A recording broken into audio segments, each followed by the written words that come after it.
Cara, o Pondé, vamos lá. Cara, qual que você considera que é a principal questão filosófica da sociedade em 2023 e por que é a nossa vontade de parecer o que a gente não é, cara?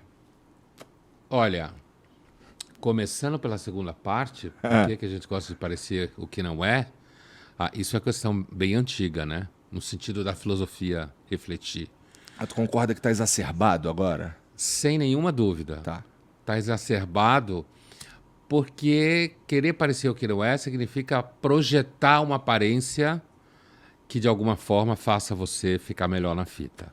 E agora tem muito mais fita, né? Muito mais fita. Hoje o Redes palco sociais ele pra é todo infinito. lado. É infinito. É. O tempo inteiro. E você é chamado o tempo inteiro a ficar se mostrando. Isso é monetizado das mais variadas formas. É por isso que mídias sociais é mídia digital, é marketing digital, é tudo uma coisa, né? Então é como se fosse assim...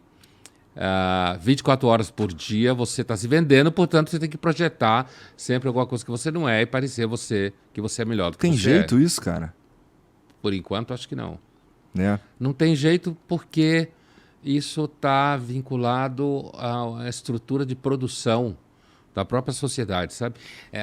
O mundo digital hoje é puro capitalismo, Total. é economia. E sabe aquela frase que eu ouvi recentemente? Eu ouvi você recentemente falando também sobre o lance das pessoas quererem agradar os outros. Você falou que era brega. Eu acho brega. Eu também acho. Eu luto contra isso com tudo que eu posso. Mas é porque o mercado quer que você agrade as pessoas. Essa contradição é inevitável. Mas a frase que eu escutei hoje de uma filósofa, de uma jornalista inglesa, que eu não vou lembrar o nome, o futuro é ali onde o dinheiro está. Então, se o dinheiro está no mundo digital, né, então vai ser muito difícil você conseguir alterar esse tipo de estrutura de produção, de geração de riqueza e tal. Agora você perguntou o que eu acho que é a principal questão filosófica de 2023. Bom... Eu fui pesquisar isso no Google e só me deu assim, o que caiu no Enem, sabe assim, o que caiu no Enem em 2020, sobre filosofia em 2023, não tinha realmente uma questão filosófica, era só, sei lá, quem foi tal pensador, tá ligado? Quem foi Platão? Os bagulho assim. Porque assim, eu acho que tem uma coisa no Brasil e tem uma coisa se a gente pensar fora do Brasil, né? Mas eu entendo que no Brasil uma questão filosófica hoje bastante séria em 2023, que vai se espalhar por 2024, é o risco de se produzir uma espécie de censura líquida, que eu chamo de líquida, que vem de todos os lados, jurídica, de branding, sabe? E que isso vai, de alguma forma, contendo o discurso público, porque você vai tendo medo de tomar processo, de não conseguir trabalho, de não conseguir dinheiro. E essa é uma questão... Eu acho que no Brasil hoje ela é bem séria. Muito de filosofia política, né? É uma questão de filosofia política que passa pelo tema dessa discussão infernal de interpretação, se a frase que você falou quer dizer isso e se ela quer dizer aquilo. E quando você vê alguma instância de poder judiciário, que é o poder mais poderoso da República hoje, analisando uma frase para identificar se você pode ser punido pelaquela frase, você já se fudeu. Eu concordo. Porque até chegar lá... Meu irmão, já mataram a tua reputação no caminho. Isso mesmo. Esse cenário que você está descrevendo, ele foi construído paulatinamente, sei lá, a partir de 2019, eu vou chutar, 18, e a gente chegou num ponto mesmo que a gente está... dependendo de quem está falando alguma coisa, aquilo ali pode ou não ser interpretado de um jeito que pode te fuder ou não, dependendo de quem você é. Então, eu concordo contigo que esse lance, a gente está vivendo num país ou numa sociedade que se propõe a limitar a quantidade de pensamentos que são possíveis.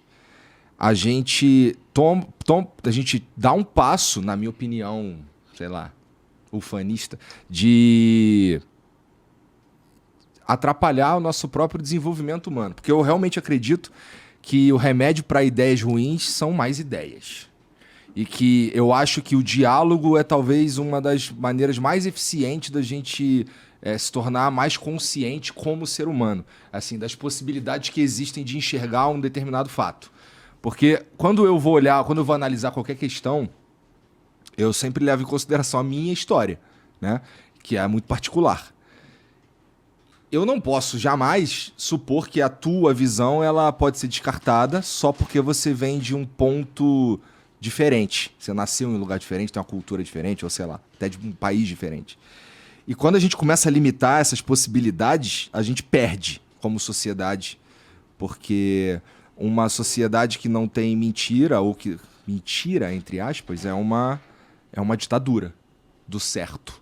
Né? Olha, tem um escritor russo, soviético, portanto já do período da União Soviética, que participou do Exército Vermelho na Guerra Civil, que a Revolução Comunista, enquanto tal, acontece em outubro. Tá. A Revolução Russa começa em fevereiro de 1917.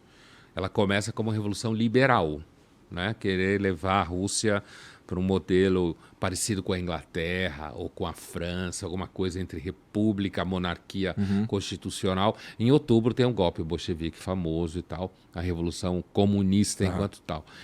Isso se espalha até 22, 23 como uma guerra civil, né? Violentíssima.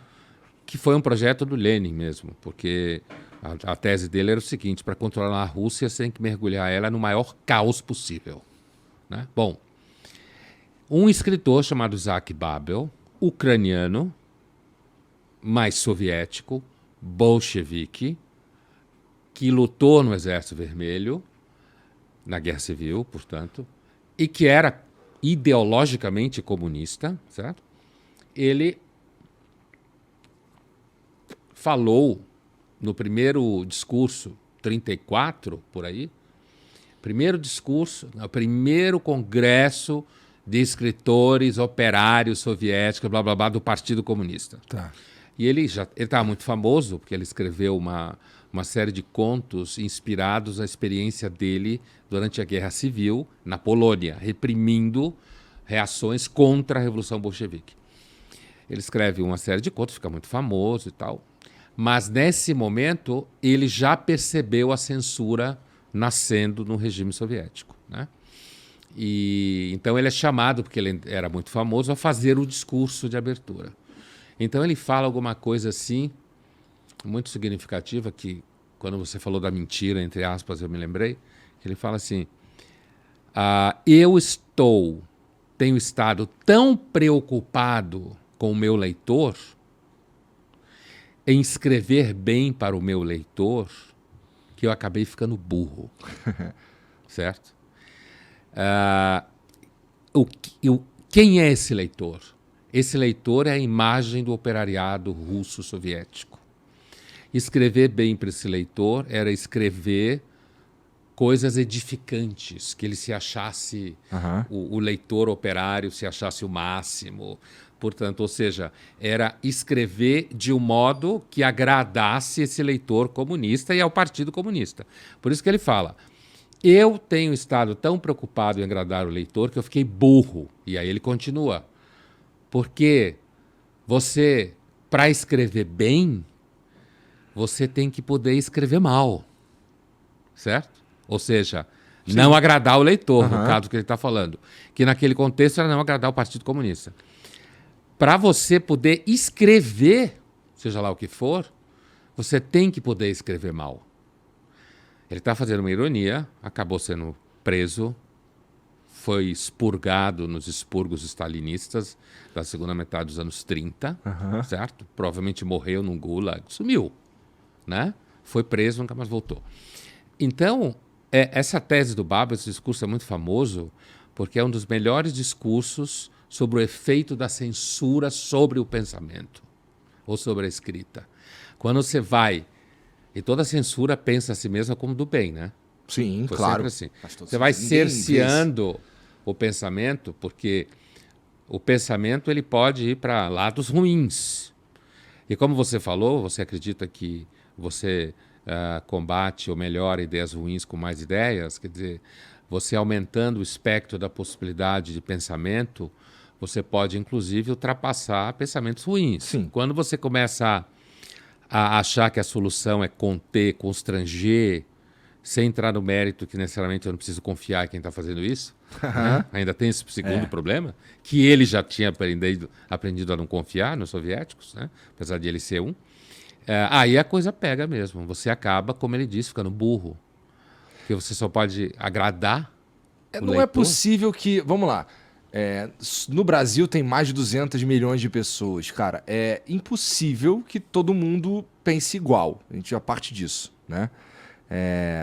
Já tá difícil meio pensar mesmo. Porque se você for para as redes sociais, por exemplo, e isso daí talvez seja uma parada assim que... não tem como, ela é muito importante no dia a dia das pessoas. A gente vive com o celular na mão, a tecnologia faz parte, a gente não sabe mais viver sem isso.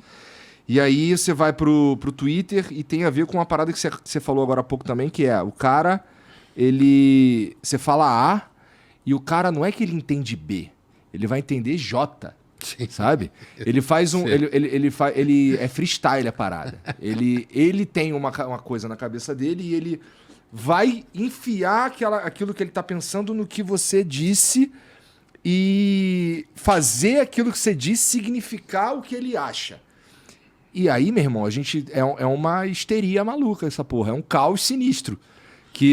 Porque assim, ninguém chega num momento que ninguém sabe mais o que está acontecendo. Por exemplo, se a gente for falar de essa guerra que está rolando, Hamas e Israel, para quem tá aqui no Brasil, é muito difícil a gente saber o que é fato, cara. Porque as informações, elas chegam dos dois lados e você tá muito longe, você não consegue ver de verdade. Os caras soltam um vídeo que é de um troço que aconteceu ano passado, mas você não tinha visto ainda porque ele não repercutiu e agora coloca em outro contexto. Então, hoje a gente vive a informação hoje... Crer no que chega até você já é uma coisa muito complicada. Porque assim, eu fico o tempo inteiro que eu tô procurando me informar, eu tô tentando não ser feito de otário. Sim. E é esse momento que a gente tá vivendo, cara. E é muito difícil. Muito difícil. Eu acho que nesse momento que a gente está vivendo, que você descreveu, não tem muita saída disso daí. Você acha que a gente melhora? Porque eu acho. Eu sei que você acha. Eu lembro. Eu acho que um dia a gente vai aprender a usar a ferramenta.